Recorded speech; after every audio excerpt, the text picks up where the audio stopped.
Oke, mungkin sudah running. Oke. Oke, terima kasih.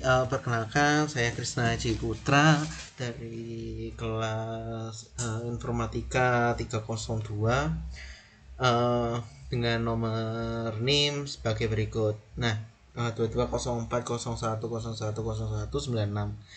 Nah, dalam video presentasi kali ini saya akan menjelaskan mengenai tugas presentasi UTS pemrograman SQL database. Nah, uh, sesuai dengan tugas yang telah diberikan sebelumnya, kita diwajibkan untuk presentasi mengenai tugas pembuatan SQL sebelumnya. Nah, oleh karena itu berikut presentasi saya. Pertama, dari tugas sebelumnya kita diwajibkan untuk membuat database sebelumnya.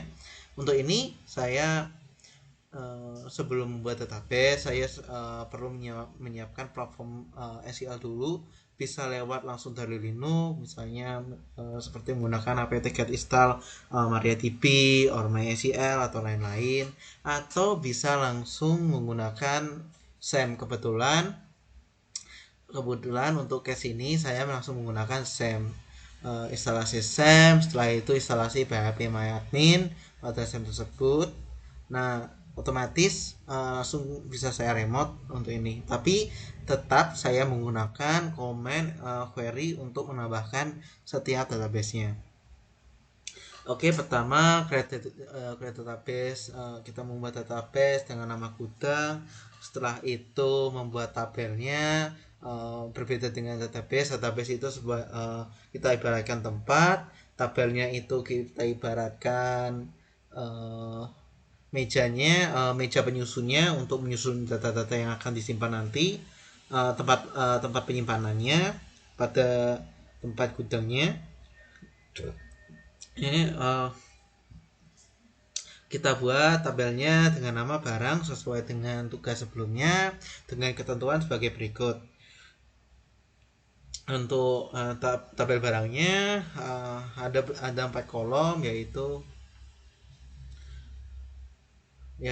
kode barang, nama barang, harga barang, jumlah, dengan rowsnya itu 4 itu, dan ke bawahnya ada 3 juga, ada dengan ketentuan sebagai berikut: char, varchar, int, ya, seperti pada gambar presentasi berikut.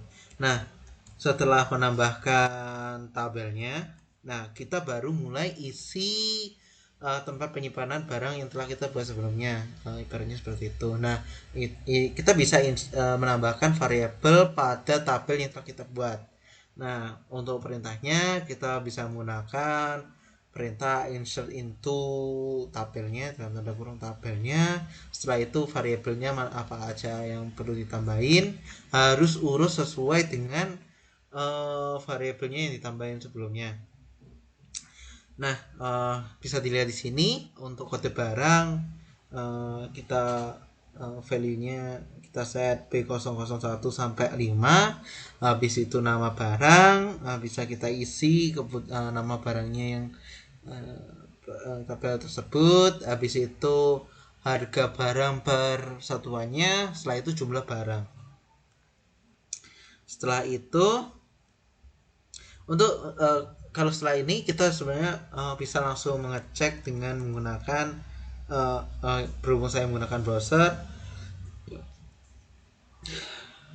kita bisa cek ini. Tapi untuk komen sebenarnya juga bisa untuk show up tabel yang ada.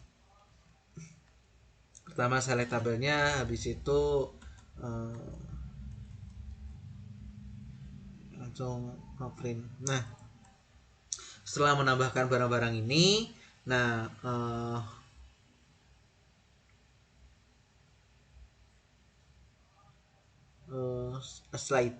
setelah menambahkan barang-barang itu, nah kita juga bisa merubah variabel yang sudah ditambahkan pada tabel sebelumnya. Nah, contohnya ini, sebelumnya di tabel barang kita set harga barangnya 9.000 untuk variabel nama barangnya baju kotak-kotak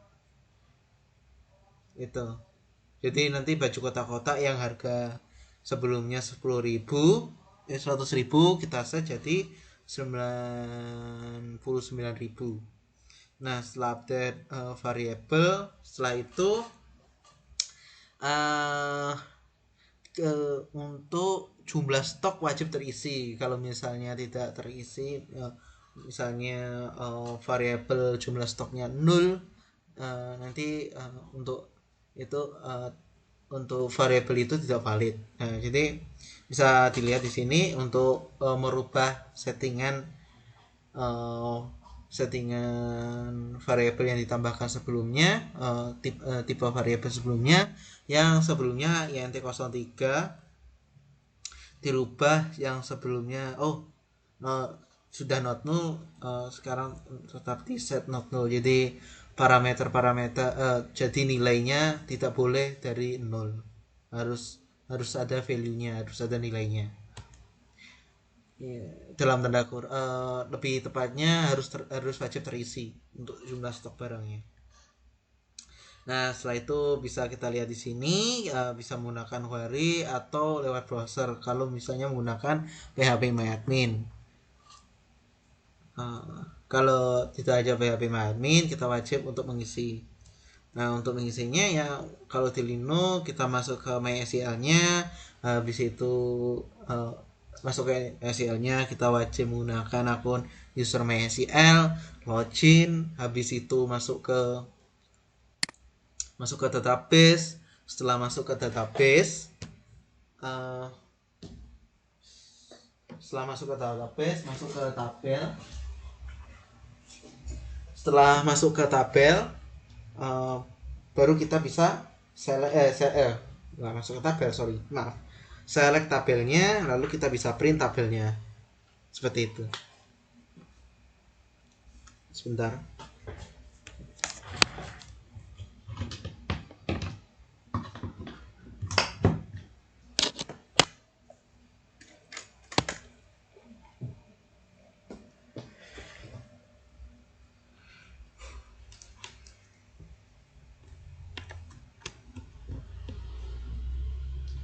Oke, lebih baik. Nah, setelah ini berikut tabel yang telah kita set sebelumnya. Bisa kita lihat kode barang, kode nama barang, harga barang, stok sudah sesuai dengan spesifikasi yang telah kita set sebelumnya. Kode barang kita wajib isi dengan kodenya, habis itu nama, harga wajib kita isi dengan nilai, dan stok juga wajib kita isi dengan nilai. Setelah itu kita coba mengurutkan dengan menggunakan perintah asinkron asc. Nah, pertama kita select tabelnya dulu yang mau diurutkan.